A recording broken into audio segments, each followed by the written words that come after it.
गुरुदेव आचार्य विद्यासागर महाराज इस धरा पर संत के रूप में साक्षात भगवान का रूप थे। इसीलिए लोग उन्हें आचार्य भगवान और वर्तमान की तरह पूछते थे। पूज्य श्री को सर्व समुदाय के लोग श्रद्धा भाव के साथ नमन करते थे, उनके उपदेश सुनते थे, उनसे आशीर्वाद प्राप्त किया करते थे। ऐसे महापुरुष महान संत संसार में यदा कदा ही अवतरित होते हैं। उन्होंने सत्य, अहिंसा, मानव सेवा, गौ सेवा, साकार का उपदेश देते हुए अपना अंतिम लक्ष्य सल्लेखना समाधि को प्राप्त कर मोक्ष मार्ग को प्रशस्त किया। उक्त उद्गार अम्बा नगर पालिका के पूर्व अध्यक्ष दिनेश जैन ने आचार्य श्री की विनयाजलि सभा में व्यक्त की है। मुरैना विधायक दिनेश गुर्जर ने आचार्य श्री को विनयाजलि देते हुए कहा कि ऐसे संत जिन्होंने अपना पूरा जीवन मानव कल्याण के लिए समर्पित कर दिया और हम सभी को जीव दया एवं परोपकार का संदेश दिया, उनका अचानक हमारे बीच से चले जाना हम सभी के लिए दुख में है। इसी संदर्भ में बाल ब्रह्मचारी संजय भैया जी ने बताया कि आचार्य श्री ने कभी अपनी चर्या से समझौता नहीं किया। अंतिम समय में भी वह पूर्णतः सजग थे। वर्तमान में आचार्य श्री के द्वारा दीक्षित 400 से अधिक साधु संत साध्वियां पूज्य श्री के सिद्धांतों का अक्षरशः पालन करने हेतु संकल्पित हैं। ज्ञातव्य हो कि जैन संत आचार्य श्री विद्यासागर जी महाराज ने 18 फरवरी 2024 को जैन तीर्थ चंद्रगिरी डोंगरगढ़ छत्तीसगढ़ में सल्लेखना समाधि लेकर ब्रह्मलीन हो गए। पूज्य आचार्य श्री को श्रद्धा नमन अर्पित करने बाबत अग्रसेन पार्क मुरैना में सर्व समाज विनयाजलि सभा का आयोजन किया गया।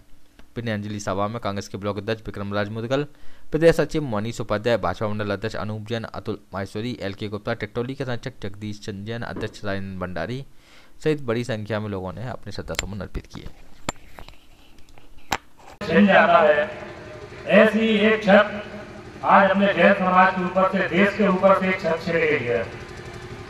जब वो चीज अपने पास होती है तब अपन उसको कम समझ पाते कि अपन उनके दिखाए हुए मार्ग पर अपन अगर चले तो यही सच्ची विनयाजलि होगी। मैं ज्यादा शब्द न बोलते हुए उन्हें आशीर्वाद दे दिया। इसके बाद जो कि बिरसा पहुंचे हम शीतल धाम में, मैं थे गति राजी थे 4 वालों के और वो अलग से गए तो महाराज बोले कि ये तो भूल कर अपने दिखा चलो मेरे को, एक कितनी याद आपने छला भी मेरे भूल दिखा चलो मेरे को कितना याद आता है। उन्हें पूरे आशीर्वाद दिया और फिर तो ऐसा आशीर्वाद दिया हमने कि चिट्टोली को चिपका दिया हमने। तब करके जो विद्याधर से विद्यासागर बन जाता है, तब करके जो विद्याधर से विद्यासागर बन जाता है।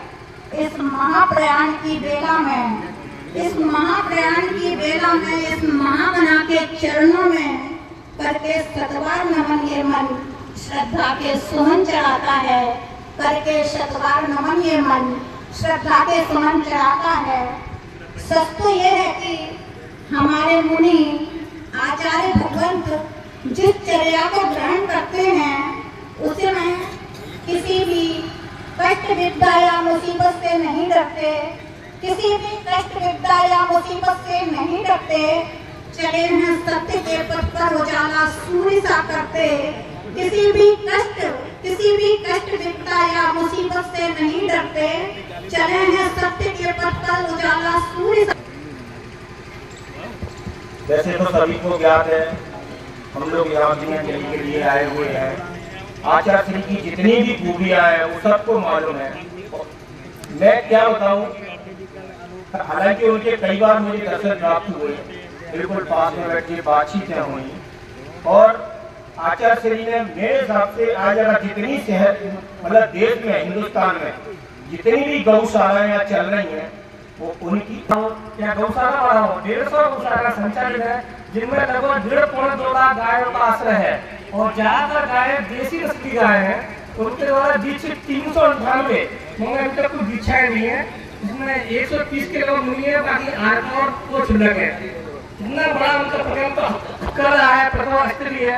अपन सभी लोग मिलके जैन समाज और जैन सभी मिलके इन सब प्रकल्पों को पूरा करें, उसमें अपना सहयोग करें कि उन्होंने अपनी सल्लेखना समाधि इतने उत्कृष्ट समाधि इतने साधुओं के सानिध्य में प्राप्त की, लेकिन दुख इसका है कि उनको साक्षात दर्शन नहीं मिलेंगे, उनकी बात सुनने को नहीं मिलेंगे।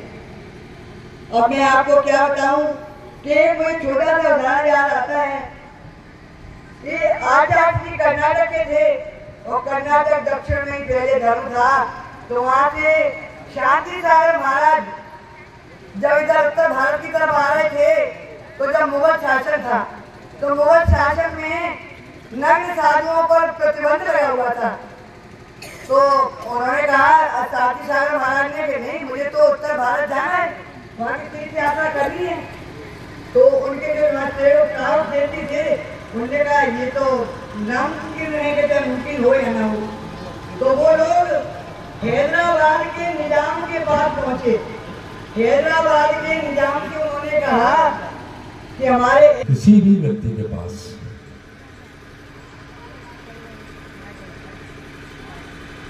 संत शिरोमणि कह लो,